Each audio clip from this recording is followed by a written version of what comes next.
আল্লাহ পাক জানাই দিলেন, হে মানুষ, তোমাদেরকে কেন দুনিয়ার জমিনে সৃষ্টি করেছি। ওয়ামা খালাকতুল জিন্না ওয়াল ইনসা ইল্লা লিয়াবুদুন। আমি আল্লাহ রাব্বুল আলামিন তোমাদেরকে সৃষ্টি করেছি এজন্য যে তোমরা আমি আল্লাহর দাসত্ব করবে, আমার ইবাদত বন্দেগী করবে। এজন্য আমি আল্লাহ রাব্বুল আলামিন তোমাদেরকে এবং জিন জাতিকে, অর্থাৎ মানুষ এবং জিন জাতিকে আমার দাসত্ব করার জন্য সৃষ্টি করেছি। আল্লাহ রাব্বুল আলামিন যেহেতু দাসত্ব করার কথা বলছেন, এই দাসত্ব হবে সব জায়গায়।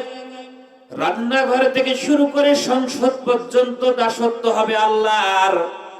সব জায়গায় আল্লাহ রাব্বুল আলামিনকে মনিব হিসেবে আর নিজেকে দাস হিসেবে পরিচয় দেওয়ার নাম হলো দাসত্ব।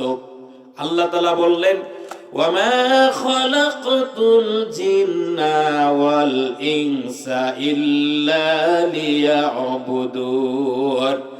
আমি আল্লাহ রাব্বুল আলামিন মানুষ এবং জিন জাতিকে আমার ইবাদত বন্দেগী করার জন্য সৃষ্টি করেছি, অন্য কোনো কাজের জন্য নয়।